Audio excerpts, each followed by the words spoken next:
بافیضان مرشد عبد حیدر۔ حدیث نبوی صلی اللہ علیہ وآلہ وسلم ہے، جو مر گیا اپنے وقت کے امام کی معرفت کے بغیر وہ جہالت کی موت مرا۔ وہ حدیث کسی کافر کا کلام ہوتا ہے جو قرآن پاک کے خلاف ہو۔ سورہ بنی اسرائیل آیت نمبر 71۔ روز قیامت ہر انسان کو ندا دی جائے گی اس کے امام کے ساتھ۔ اس حدیث کی حقیقت جو شیعہ سنی ممبر سے لاکھوں بار پڑھی جا چکی ہے، جو بیان تو سبھی کرتے ہیں مگر حقیقت کو نہیں سمجھتے، آج ہم اس حدیث کا خلاصہ آپ کی خدمت میں پیش کریں گے۔ چلتے ہیں واپس حدیث کی طرف۔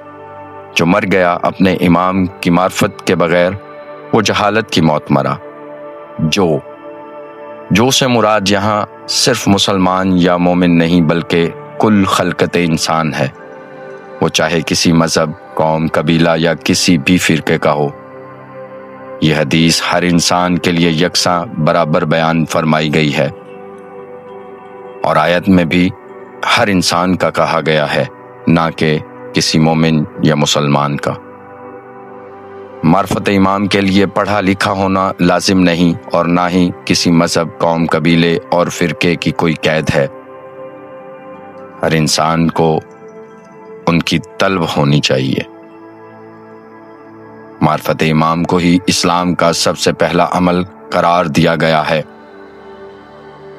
اگر معرفت نہیں تو وہ موت جہالت کی موت ہوگی، چاہے وہ اسلام کے سارے اصول اختیار کر لے، کیونکہ یہ نہیں کہا گیا کہ تم نے کلمہ یا نماز نہ پڑھی، روزہ نہ رکھا یا حج نہ کیا تو، زکوٰۃ نہ دی یا خمس نہ دیا تو، جہاد نہ کیا، مجلس نہ پڑھائی یا ماتم نہ کیا تو تم جہالت کی موت مرو گے، بلکہ صرف معرفت امام کا نہ کرنا ہی جہالت کی موت کہا گیا ہے۔ اس لیے سب سے پہلے اپنے وقت کے امام سے رابطہ کریں، ان سے ملاقات کریں، ان کی معرفت لازم ہے، ان کی پہچان ضروری ہے۔ اس کے بعد آگے اطاعت، نصرت، غلامی کا مقام آتا ہے، یعنی ولایت کا مقام۔ یہی ابتدائے معرفت ہے۔ جن ملا اعظم کو خود اپنے وقت کے امام کی معرفت نہیں، وہ کسی دوسرے کو کیا کروا سکتے ہیں؟ انسان کو پتہ ہونا چاہیے کہ اس کے وقت کا امام کس نام کے ساتھ، کس حال میں، کس شہر میں رہتا ہے۔ آگے پھر الگ بات ہے کہ جب تمہیں پتہ چل گیا، معرفت ہو گئی، پھر تیرا اپنے وقت کے امام کے ساتھ رشتہ کیا ہے، یعنی تم عاشق ہو، ناصر ہو، محب ہو، سالک، معیوب، غوث، کتب، ابدال ہو یا کلندر ہو۔ آگے معرفت کے درجات ہوتے ہیں۔ ہر انسان کی معرفت ایک جیسی نہیں ہوتی۔ معرفت موت کی آخری ہچکی تک چلتی ہے۔ جو امام کے قدموں میں مرا، وفا کی، وہی کامیاب ہوا۔ امام زمانہ کی کلی معرفت تو جبرائیل اور تمام ملائکہ کو بھی نہیں ہو سکتی، وہ بھی ان کے در کے غلام ہیں۔ ان کی کلی معرفت بس ان کی اپنی ذات کو ہوتی ہے۔ اب انسان کے لیے کتنی معرفت لازم ہے جس کے بغیر جہالت کی موت ہوتی ہے؟ یہی سوال جناب جابر نے امام جعفر صادق علیہ السلام سے کیا، مولا آپ کی معرفت ہم ناقص انسانوں کو کیسے ہو سکتی ہے؟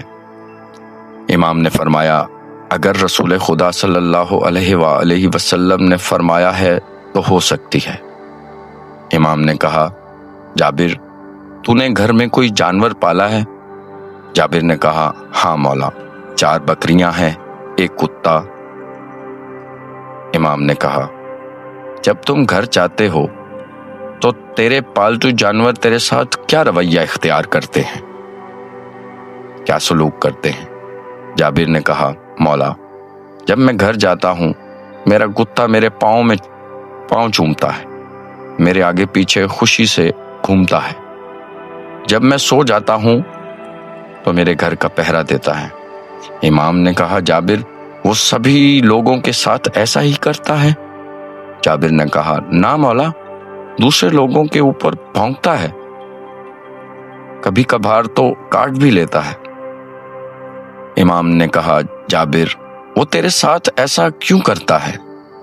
جابر نے کہا، مولا میں اس کا مالک ہوں، وہ میری معرفت رکھتا ہے، مجھے پہچانتا ہے۔ امام نے کہا، جابر بالکل ایسا ہی ہے جتنا وہ تیرا پالتو کتا تجھے پہچانتا ہے۔ ہر انسان کے لیے اپنے وقت کے امام کی اتنی ہی معرفت لازم ہے۔ 1,00,000 بندے میں بھی اگر تیرا وقت کا امام کھڑا ہو تو اشارہ کر کے کہہ سکے کہ وہ میرا مولا کھڑا ہے۔ اب معرفت اور پہچان بھلا ہو کیسے؟